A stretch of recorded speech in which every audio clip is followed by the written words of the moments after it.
Welcome to the StockMentor.com studios here in the Black Hills of South Dakota. I'm your stock mentor, Brian Johnson, making professional trading simple. And a very, very slow day in the markets today, which was all the better for me.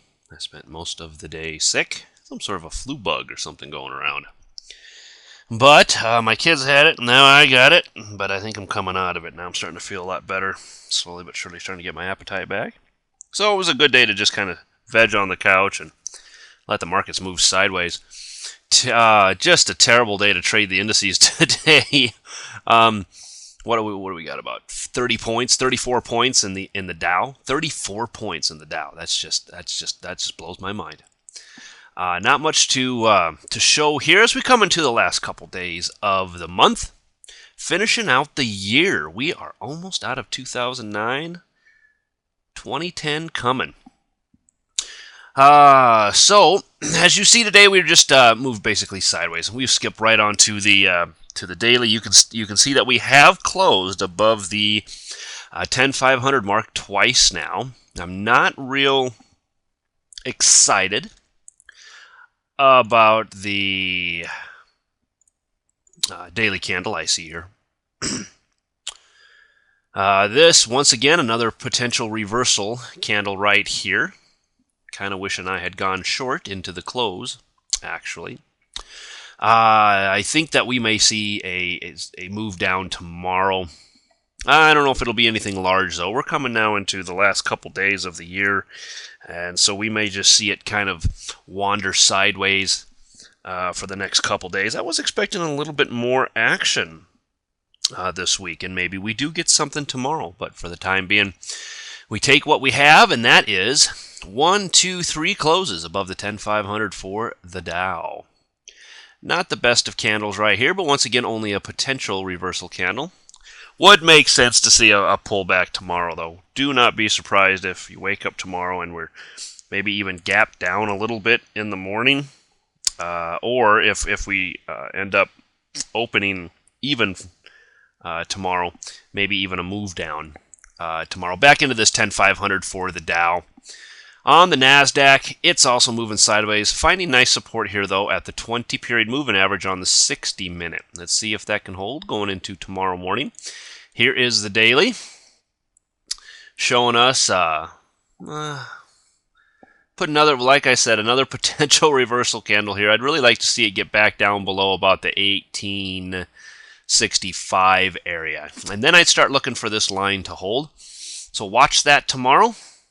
See if we get some sort of a small move back down on the NASDAQ with this as extended as it is right here.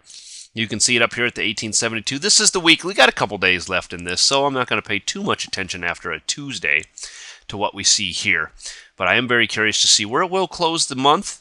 Not so much the year, but really pretty much the month. I'll be curious to see where we're at Thursday night.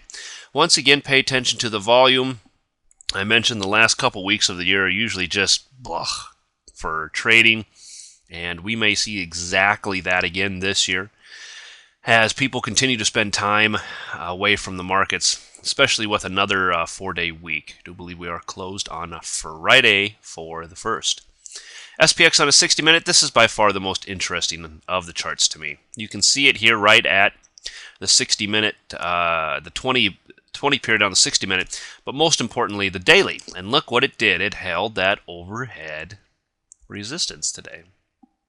Now, for my students that happen to be watching this today, continue to watch this. This is a great candle. I really, really like this candle. They know why. But this is a fantastic candle to get right up here at resistance. I really like that it's holding this and holding very well. A move down, I think, takes us right back into this 11:15 mark, and then we'll see if the markets can actually sustain any more move to the upside. But very interesting to see that it did hold today, even with the lighter volume. We see it holding today. What was the high? 1130.38, and it was not able to close above that. So nice to see this overhead resistance holding again. This could be a very, like I said, very defensible place to get short on the SPX if you're looking to maybe take a chance here on maybe on some puts, maybe some March puts on the SPX. This is a good place to start looking at taking some of those trades. Otherwise, 4 points all day long. Just nothing on the SPX. If you're gonna be intraday trading, if there's nothing to trade here on the indices from an intraday standpoint, if you're looking to swing trade it, this is a very defensible place to get short and put your stop up, as I said, right up about 1135, 1133, whatever your pain threshold is.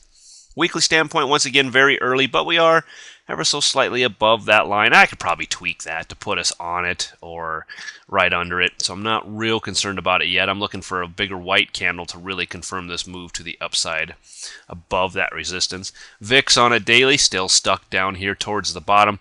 There's no fear in the market. Matter of fact, the fear is becoming even less and less over the last few weeks. Getting to a point now where the sentiment of the market is very bullish. Most people just don't think it's ever going to go back down. They're pretty comfortable with that. That's usually when lightning strikes. But until we see some more action from the markets to prove that, we have to remain neutral to bullish on the markets themselves. I will tell you that overall it's unsustainable. This move is unsustainable. It will pull back. It has to pull back. It's not healthy for the bulls to move it up as much as they have without some sort of a more major pullback. And that's healthy for the bulls. If you're bullish on the markets, you want this thing to pull back. It's healthy to do that. We haven't seen it yet. And as the higher this thing climbs, I really think the more precipitous that fall will be once we get there. Apple on a 60-minute pulling back today, kind of closing in this gap.